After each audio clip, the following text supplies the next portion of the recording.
गुरु ब्रह्मा गुरु विष्णु गुरुदेवो महेश्वरा गुरु साक्षात् परब्रह्म तस्मै श्री गुरुवे नमः। ओम श्री गणेशाय नमः।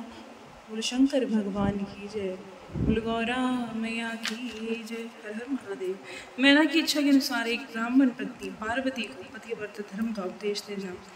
ब्रह्मा जी कहते हैं, नारद सप्तऋषियों ने हिमालय से कहा कि गिरिराज, आप अपनी पुत्री को पार्वती को यात्रा के लिए भेजें, उस यात्रा में भेजने के लिए विदाई में भेजने का प्रबंध करें।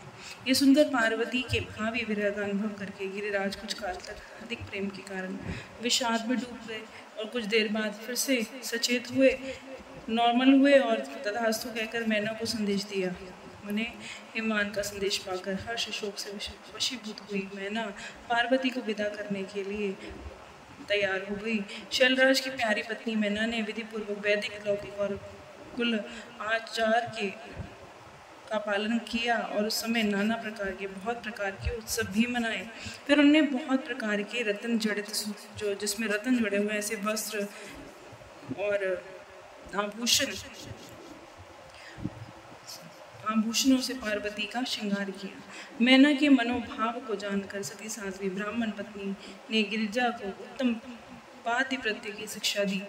ब्राह्मण पत्नी उनसे कहती हैं, गिरिराज किशोरी, तुम प्रेमपूर्वक मेरा वचन सुनो। यह धर्म को बढ़ाने वाला है, इस लोक में और परलोक में भी आनंद देने वाला है, श्रोताओं को सुख की प्राप्ति कराने वाला है। संसार में नारी पतिव्रता नारी ही धन्य है, दूसरी कोई नारी धन्य नहीं है। वही विशेष रूप से पूजनीय भी है। पतिव्रता लोगों को पवित्र करने वाली और समस्त पाप राशि को नष्ट कर देने वाली है। शिवे, जो पति को परमेश्वर के समान मानकर प्रेम से उसकी सेवा करती है, इस लोक में संपूर्ण भोगों को भोग के अंत में कल्याणमय गति को प्राप्त होती है। सावित्री, लोकमुद्रा, अरुंधति, शांडलिनी, शतरूपा, अनुसूया, लक्ष्मी, स्वधा, सती, संज्ञा, सुमति, श्रद्धा, मैना और स्मृति, ये और भी बहुत सी स्त्रियां साध्वी कही गई हैं। यहाँ विस्तार भय से उनका नाम नहीं लिया गया है। वे अपने पातिव्रत्य के बल से ही सब लोगों की पूजनीय है। ब्रह्मा, विष्णु, शिव, मुनीश्वरों की भी माननीय हो गई है। इसलिए तुम्हें अपने पति भगवान शंकर की सदा सेवा करनी चाहिए। ये दीन दयालु, सबके सेवनीय, सब पुरुषों के आश्रय हैं। श्रुतियों की स्मृतियों में भी पातिव्रत्य धर्म को महान बताया गया है, मतलब पतिव्रता धर्म को महान बताया गया है। इसको जैसा शिष्ट बताया गया वैसा कोई दूसरा धर्म नहीं है। पतिव्रत धर्म में तत्पर रहने वाली स्त्री अपने प्रिय पति के भोजन कर लेने पर ही भोजन करे। शिवे, यदि पति खड़ा हो तो साध्वी स्त्री को खड़ी रहना चाहिए।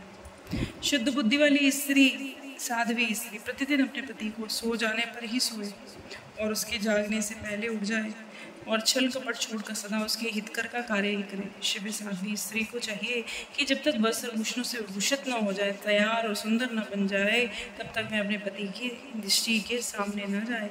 यदि पति किसी कार्य में प्रदेश चला गया हो तो उन दिनों कदापि श्रृंगार न करे।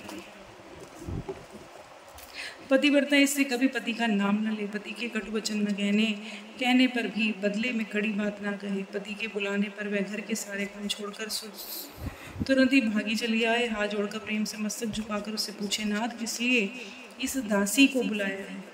मुझे सेवा के लिए आदेश देकर अपनी कृपा से अनुग्रहित कीजिए। फिर पति को जो पति आदेश है उसका यह प्रसन्न हृदय से पालन करे। वह घर के दरवाजे पर देर तक खड़ी ना हो, दूसरे के घर ना जाए, कोई गोपनीय, कोई गुप्त बात हो वह हर किसी के सामने कहे ना। पति के बिना कहीं उनके लिए पूजन सामग्री स्वयं जुटा ले, उनके कहे बिना पूजन सामग्री जुटा ले और फिर पूजन सामग्री स्वयं जुटा ले और उसके बाद हे साधन यथोचित अवसर की प्रतीक्षा करे। पति की आज्ञा के बिना कहीं भी तीर्थ यात्रा करने भी न जाए। लोगों की भीड़ में भरी हुई सभा, मेले आदि उत्सवों को देखना वह दूर से ही त्याग दे। जिस नारी को तीर्थ यात्रा का फल पाने की इच्छा हो उसे अपने पति के चरणों तक पीना चाहिए, उसके चरणों का जल पीना चाहिए। उसके लिए उसी के सारे तीर्थ और क्षेत्र हैं और संशय नहीं। पतिव्रता नारी पति के उशिष्ट अन्न आदि को परम प्रिय भोजन मानकर ग्रहण करे, उसके झूठे भोजन को भी परम भोजन मानकर ग्रहण करे। पति को जो कुछ दे उसे महाप्रसाद मानकर वो खा ले। देवता, पितृ, अतिथि, सेवक वर्ग, गौ और भिक्षु समुदाय के लिए अन्न का भाग दिए बिना कदापि वो भोजन न करे। पतिव्रत धर्म में तत्पर रहने वाली गृह देवी को चाहिए कि वह घर की सामग्री को सुरक्षित रखे, गृह कार्य में कुशल हो, सदा प्रसन्न रहे, खर्च की ओर से हाथ खींच के रखे, पति की आज्ञा के बिना व्रत भी न करे। उसे उसका कोई फल नहीं तो कोई फल नहीं मिलेगा, वह परलोक में नरकामिनी होती है।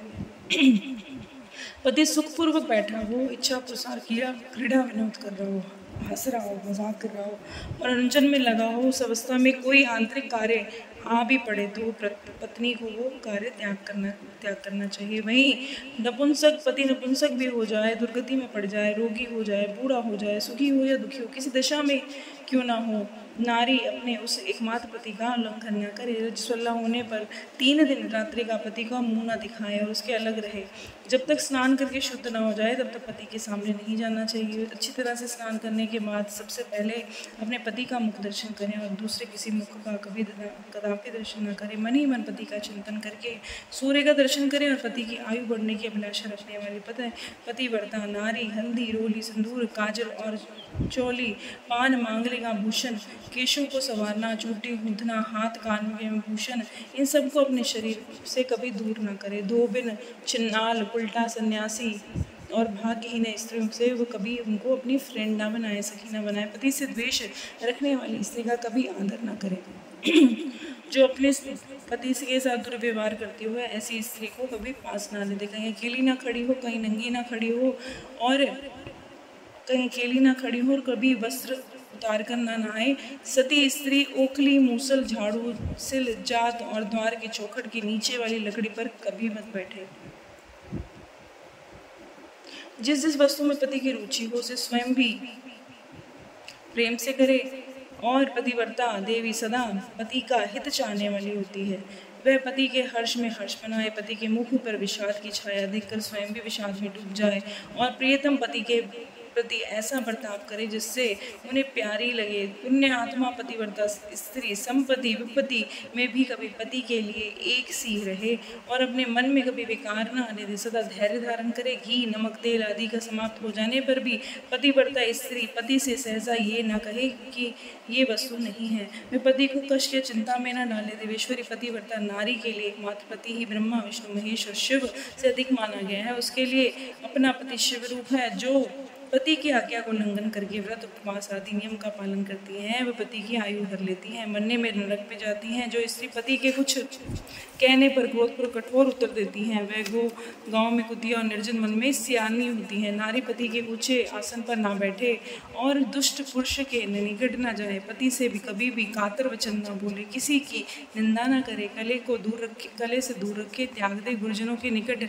ना तो उच्च स्वर से बोले और ना ही हंसे। जो बाहर पति को आते देखकर अन्न, जल, भोज्य वस्तु और पान आदि वस्त्र आदि से सेवा करती है, उनके चरणों को दबाती है, उसे मीठे वचन बोलती है, प्रियतम के खेद को दूर करती है, उपायों से प्रसन्नता को संतुष्ट करती है, उसे मानो तीनों लोगों को तृप्त और संतुष्ट कर दिया। पिता, भाई, पुत्र और परिमित सुख देते हैं परंतु पति असीम सुख देता है। नारी को सदा पति का पूजन करना चाहिए, सादर आदर सत्कार करना चाहिए। पति ही देवता है, पति ही गुरु है और पति ही धर्म है, तीर्थ व्रत है। इसलिए सदा सबको छोड़कर एकमात्र पति को ही आराधना करनी चाहिए। जो दुर्बुद्धि नारी अपने पति को त्याग करके एकांत में विचरती है, व्याभिचार करती है, वह वृक्ष के खोखरे में शयन करने वाली एक उल्लू होती है। जो पराये पुरुष को कटाक्ष दृष्टि से देखती है वह एक चेतावनी देखने वाली होती है।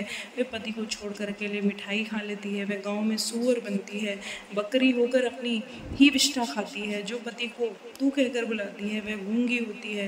और जो सौत से सदा ईर्ष्या करती है वह दुर्भाग्यवती होती है। जो पति की आंख बचाकर किसी दूसरे पुरुष की दृष्टि डालती है वह कानी, टेढ़े मुंह वाली हो जाती है, कुरूपा हो जाती है, निर्जीव शरीर तत्काल अपवित्र हो जाता है। उसी तरह से पति हीना नारी भली भांति स्नान करने पर भी सदा आप पवित्र रहती है। लोक में माता धन्य है, वह जन्मदाता भी धन्य है, विधव्य पति भी धन्य है जिसके घर में पतिव्रता देवी वास करती है। पतिव्रता के पुण्य से पिता, माता, पति के कुलों के 3 पीढ़ियां स्वर्गलोक में सुख भोगती हैं। दुराचारी स्त्रियां अपना शील भंग कर देती हैं, वह माता, पिता और पति तीनों कुलों को नीचे गिराती हैं। इस तरह से लोक परलोक में दुख भोगती हैं। पतिव्रता का पैर जहाँ जहाँ पृथ्वी पर पड़ता है वहाँ भूमि पाप हारिणी पावन हो जाती है। भगवान सूर्य, चंद्रमा, वायुदेव भी अपने आप को पवित्र मानने लगते हैं।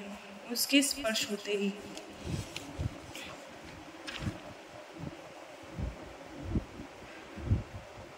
आज मेरी जड़ता का नाश हो गया और आज मैं दूसरों को पवित्र करने वाला बन गया।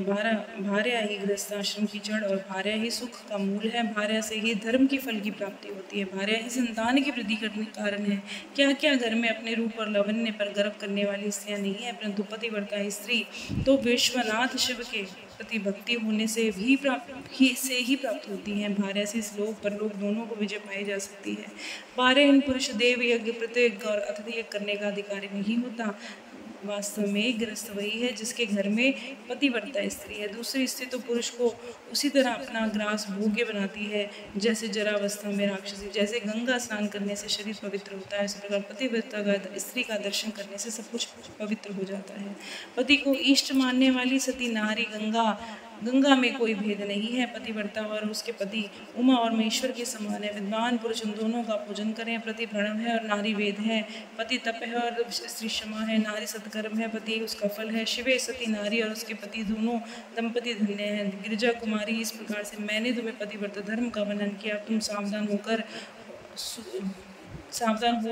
हो आज मुझसे प्रसन्नता पूर्वक पतिव्रता के भेदों का वर्णन सुनो। देवी पतिव्रता नारियां उत्तम आदि भेद से 4 प्रकार की बताई गई, जो अपना स्मरण करने वाले पुरुषों का सारा पाप हर लेती है। उत्तमा, मध्यमा, निकृष्टा और अति निकृष्टा, ये पतिव्रता के 4 भेद हैं। इनमें लक्ष्य बताती हूँ, ध्यान देकर सुनो भद्रे। जिनका मन सदा स्वप्न में भी पति के अलावा किसी और को नहीं देखता, दूसरे किसी पर पुरुष को नहीं देखता, वही स्त्री उत्तमा और उत्तम श्रेणी की पतिव्रता है। जो दूसरे पुरुष को उत्तम बुद्धि से पिता भाई पुत्र के समान देखती है, उसे मध्यम वर्ग की श्रेणी पतिव्रता कहते हैं। पार्वती जो मन से अपने धर्म का विचार करके व्याभिचार नहीं करती, सदा ही स्थिर रहती है, मृतकृष्टा है, निम्न श्रेणी की पतिव्रता है। जो पति के भय से, कुल और कलंक लगने के डर से, व्याभिचार बचने से प्रयत्न करती रहती है, वे विद्वानों ने अति निकृष्टा और निम्नतम कोटि की पतिव्रता बोला है। शिव ये 4 प्रकार की पतिव्रता समस्त लोगों को पाप नाश करने वाली है, इन्हें पवित्र बनाने वाली हैं। अत्रि अनुसूया ने ब्रह्मा विष्णु और शिव तीनों देवताओं से प्रार्थना से पतिव्रते के प्रभाव का उपभोग करके वराह के शाप से मरे हुए एक ब्राह्मण को जीवित कर दिया था। शैल कुमारी शिवे, ऐसा जानकर तुम्हें नित्य प्रसन्नता पति की सेवा करनी चाहिए। पति सेवन सदा समस्त विशिष्ट फल को देने वाला है। तुम साक्षात ब्रह्मा महेश्वरी हो, तुम्हारे पति साक्षात भगवान शिव है। तुम्हारा तो चिंतन मात्र करने से ही स्त्रियां पवित्र हो जाएंगी। देवी, यद्यपि तुम्हारे आगे सब कुछ कहने से कोई प्रयोजन नहीं है। आज लोकाचार का आश्रय लेकर मैंने तुम्हें सती धर्म का उपदेश दिया है। और ब्रह्मा जी कहते हैं, नारद ऐसा कहकर वह ब्राह्मण पत्नी शिवा देवी को मस्तक झुकाकर चुप हो गई। और इस प्रकार से उपदेश को सुनकर शंकर प्रिया पार्वती देवी को बड़ा ही हर्ष हुआ। बोल शंकर भगवान की जय, बोल गौरा मैया की जय। हर हर महादेव।